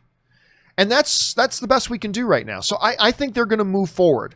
I think they're confident in what they've got, and I think they're going to move forward, and we'll see. Anything's possible, though, Murray. Anything is possible. All right, the Wakandan Forever writes, for anyone who has seen Spike Lee's Malcolm X film and wants to learn more, I have 2 recommendations. The autobiography of Malcolm X and the greatest speech I have ever heard is The Ballot or the Bullet, April 3rd, 1964. It's on YouTube. Life-changing. I mean, right now is a really great time for Spike Lee stuff because, you know, I always, whenever I reference to Spike Lee, I usually go back to Do the Right Thing. I'm also a big fan of Jungle Fever. I know not everybody likes Jungle Fever. I'm a real big fan of Jungle Fever. But I don't like everything Spike Lee's done, but BlacKkKlansman, it was my second favorite movie of the year, only behind A Quiet Place. And I even had it ahead of Spider-Man Into the Spider-Verse. And I cannot wait to watch this Da 5 Bloods. I cannot wait to watch this. I'm going to have to wait because I can't watch it today because Ann and I are leaving for San Diego. We're going to celebrate our anniversary this weekend. But I'm very, very excited about watching it. Now is a good time. So good on you for throwing in a couple more of those as well. All right, next up. Wakanda Forever writes, we all have our areas, John. Let me help you out. Film/documentaries on Black history and civil rights from a Black man's perspective. Freedom Riders, When the Levees Broke. That's another Spike Lee one, his kind of documentary on that. Eyes on the Prize, 13th, The Black Panthers, Vanguard of the Revolution. 13th is one we've actually talked about a bunch on the show. Actually, when Erin was on the show the other day, she was really heavily recommending that one. That's the one with Ava DuVernay, who is involved with making that. That's a really good one. So what Wakanda Forever is talking about is the other day, I gave my recommendations as a pasty white dude, as a Canadian pasty white dude, as to, hey, if you want to, because somebody wrote in asking for recommendations on, really good like civil rights movements kind of films to watch. And I gave my perspective on what some of those are. Those are some really good ones too, Wakanda Forever. All right. Ant Wayne Wise writes, if Disney owns 20th Century Fox, how can HBO Max show movies like Dark Phoenix on their streaming service instead of Disney Plus? Because of licenses and rights. For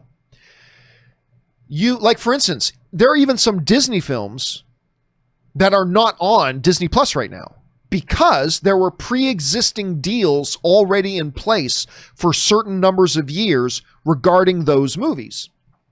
And even though you own that movie, you still have to honor those licensing agreements. That's why you're getting into the situation right now with HBO Max with like Wonder Woman. Yeah, they could have it on their platform for 1 month, but there's a pre-existing licensing deal that was in place already for that movie, and they've got to honor that license. So maybe that means Wonder Woman is going to have to be on another streaming service for 6 months or 3 years. I don't know. Every license is different. But yes, there are even Disney movies that Disney doesn't have on Disney Plus right now because of pre-existing licenses for the distribution and home video rights of those movies that have to be honored. And then once those are done, then they can come back into Disney. And that'll be true as well for Fox and their properties as well. It's a good question. All right. Andy Hong writes, I can't access HBO Max on a Roku streaming or Amazon Fire TV stick or on my top-rated, beautiful LG OLED C9 TV that I would marry if I could, but I can access it through a TiVo Stream 4K, a device associated with a brand nobody uses anymore, WTF AT&T. I know. Listen, we've been going on about that for a while. I have been so excited. You guys know me. I've been like, HBO Max is coming. I'm so excited. I've been like that for like 6 insufferable months. And then they come out. Oh, and by the way, yeah, you can't watch it on Roku. What the hell are you talking about? You can't watch it on Roku. That's the most popular streaming platform in the world. Oh, and you can't watch it on Amazon Fire Stick. What the hell are you talking about? That's the second most popular streaming platform in the world. The fact that they did not work out their issues is one of the biggest boffed things that they've done. One of the biggest things they've dropped the ball on. It's just absolutely crazy. Now, listen, because I have Hulu, I can get HBO Max as an add-on to Hulu, but now I've got to go into one app to interface a sub-interface of that in order, and I just simply don't want to do that. I have no desire to do that. Not to mention, I should be getting it for free. I shouldn't have to sign up for it for Hulu. I should be getting it for free because I'm already an HBO Now subscriber. But on my Roku, it doesn't automatically up. It's just, they've got to get this worked out, man. They've absolutely got to get this. So I'm totally with you on that, Andy. And yeah, those LG OLED TVs are pretty damn sweet. So yeah, you're pretty good there. All right, Star Wars Rocks writes, when I watched the trailer yesterday, I didn't think that it even suggested the possibility of a Miles Morales lead movie, Spider-Man movie. I do, however, think it's a DLC trailer for Spider-Man PS4, though. Yeah, there are a lot of people saying it's basically a really hyped up, glorified add-on or DLC for the original game, or whether it's a standalone game, whatever. But again, I think there's a lot of arguments to be made here. When you look at the success they had with the movie, with the animated movie, the growing popularity of the character, and now this being one of the big highlight things, I've seen more people in relation to PS5, I've seen more people talking about this than anything else. I've seen more people talking about this Miles Morales thing more than anything else about the PS5. When you put all those pieces of the puzzle together, I think it does have an arrow pointing to the idea, even though I didn't think so before. I'm starting to think it might be inevitable, barring the huge obstacle about whether they can even do that with the rights the way they are with Marvel. So I'm not even sure they can do a live action Miles Morales. But that aside, if we take that issue and put it aside for a second, I'm thinking a lot of arrows are pointing to maybe that's a possibility. So we will find out. All right. Darth Wayne writes, just got news over here in Sweden that theaters will start to reopen starting June 24th. The theaters in the bigger cities will be the first to open. Then every week they will gradually open in smaller cities. Plan is to have everything open come July 15th. And again, Darth Wayne, I think that date is not coincidental. Warner Brothers wants Tenet in theaters July 17th. And I think you see everything from the NATO comments, from Regal's comments, to Cinemark's comments, to AMC's comments. Everything seems to be about having everything ramped up and ready to go, that all the pieces are in place for that July 17th release date of Tenet. Now, we still have to keep going back to the fact that it's no guarantee Tenet will open July 17th. It's looking like it will. They keep saying it's going to, but we got to keep in mind there's no guarantee. They could still move that release date. But as of right now, July 17th for Tenet, July 24th for Mulan. And recently we just heard Disney's Bob Chapek, the new CEO at Disney, say that they are still aiming for that July 24th release date for Mulan. They think that's a good date for the movie. They're still aiming for it. Whether or not it all comes to be, we'll have to wait and find out. But that's good on you, Darth Wayne. I'm glad your theaters are opening back up, man. All right, Damo Davies writes, I have just rewatched Chitty Chitty, I almost said Gangbang. Chitty Chitty Bang Bang recently, because I went up, for those of you who don't know, one time we were talking about Kiss Kiss Bang Bang, and I accidentally said Kiss Kiss Gang Bang. And oh, you better believe I heard about that for months. That little slip of the tongue I heard about for months. Anyway, I just rewatched Chitty Chitty Bang Bang recently, and I have to mention how freaky the child catcher and how many nightmares did he inspire. Yeah, listen, a lot of those older films, it's not just Chitty Chitty, a lot of those older films that were also kid films, they have some really nightmarish elements to them. I'm trying to remember the other movie that we talked about, Damo, the other, just maybe last week or 2 weeks ago.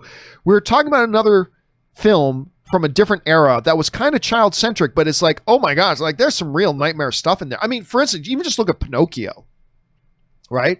There's some real nightmare-inducing stuff in Pinocchio. And in a lot of those types of films, but that is also one of those examples, Damo. Thanks for bringing it up. All right, Ryan Lohner writes, my choice for the greatest scene in any movie is the tree scene from My Neighbor Totoro. Trust me, anyone who's seen it knows exactly. My wife loves that movie and knows what I'm talking about. And there's really no way to explain why, as it's not based at all on logic. I don't. Oh, anyway, 2-2. Instead, it works on a purely emotional level as you're affected deep inside, even if you have no idea why. A great example of the kind of magic movies can have. I mean, listen, I completely agree. I don't agree it's like the greatest scene ever. I think if I was putting together my list of like top 25 greatest scenes, I don't know that would make it in there, but it is a great scene. But there's a magic in that. When you can get not just movies, but there are moments. When you can get scenes and moments in movies like that create this profound impact on you, that becomes magical, right? Like, I go back to it all the time, but it's one of those moments. It's so simple. A man getting on his knee and saying one line, "My friends, you bow to no one," right? It seems mundane on its surface, but when you watch Lord of the Rings, Return of the King, one of the things that makes those movies so special is that it is populated with moments like that one. And it's when you get these moments that they really become ingrained in you. And I think that's a great observation. Like, again, and my wife, if my Anne was on the show right now instead of downstairs working on her Amazon stuff, if my wife wasn't working and she was up here with us right now, just to mention that movie would just make her bounce out of her seat. She loves that film. All right.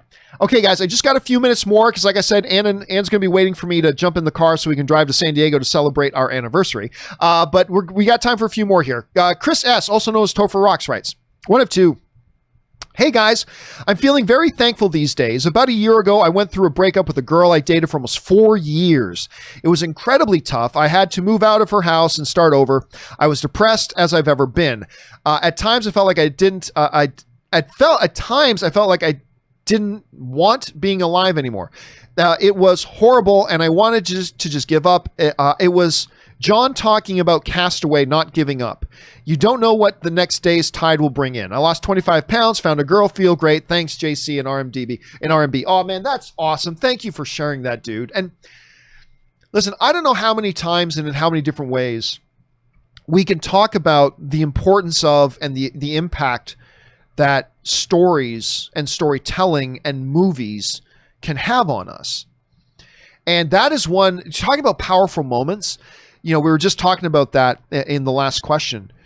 That moment in Castaway, because, for those of you who haven't seen Castaway, to really get the power of what Chris is talking about here, if you've never seen Castaway, Tom Hanks he's a castaway on a deserted island, barely surviving.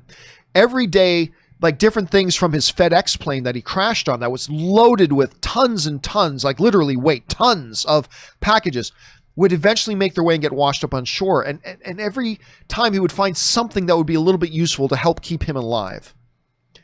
And near the end of the movie, he gives this, one of my favorite speeches ever in a movie about, somebody asked him, how did he keep going? With all the stuff and everything he was going through alone on that island, how did he keep going? And he gives this little monologue. And I'm paraphrasing a bit, but the basic gist of it is, I just decided to keep breathing no matter how hopeless things looked, because tomorrow you never know what the tide is going to bring in. You never know what's going to happen tomorrow. Like he was facing an insurmountable problem, and then all of a sudden tomorrow something would wash up on the shore that he could use to help him get over that obstacle, right? And there's this point, you just never know what's going to happen tomorrow. You never know what the tide is going to bring in tomorrow. And it was particularly impactful for me because it wasn't long prior to that a friend of mine, not like my best friend in the world or anything like that, but a friend of mine had committed suicide. And I remember watching that movie, watching Castaway, and when it got to that point and hearing Tom Hanks say that, it impacted me so hard because it's like, oh my God, I wish they had hung in there to see this movie or to hear that line, or I wish I had the skill to articulate to people the way Tom Hanks just articulated in Castaway. And it made a powerful impact on me that stays with me to this day. And I'm glad that movie had that type of impact on you. And listen, I go to that when times are tough or hard over the years, today just everything seems like it sucks today. But tomorrow, everything could look completely different. Everything could look totally different tomorrow because something we don't know could happen that makes things, sometimes we dread things making things worse, but sometimes things happen that make things better. And it's just one of the powerful things about movies, man. Anyway, thanks for sharing your story, Chris. And I'm glad movies were able to have that positive impact on you. So thanks for sharing that, Chris. I appreciate that. I think a lot of people probably appreciate it as well. All right, last couple, guys. Ladies Love Cobra Commander writes, hey, John, just showing support for the channel. I took your advice, and what we do in the shadows is exactly what I needed. Laughed more watching the first season than I have for any other reason in 2020 by a long shot. Keep bringing the filthy, my guy. I'm so glad you started watching that show. And wait till you get into season 2, because I think it's even better.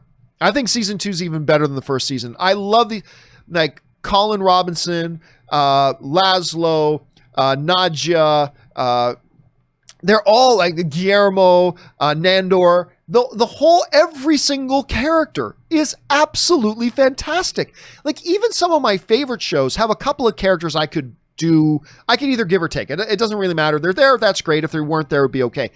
But I'm telling you, like this show, every single character is absolute gold. So I'm so glad you started watching that, man. All right, Curtis Lopez says, my cabbages. Of course, listen, when I started watching Avatar: The Last Airbender, I had a bunch of people sending me in these memes or images that were clearly from the show of just some guy yelling, my cabbages. And they're like, you'll get it once you watch the show. And yes, I did.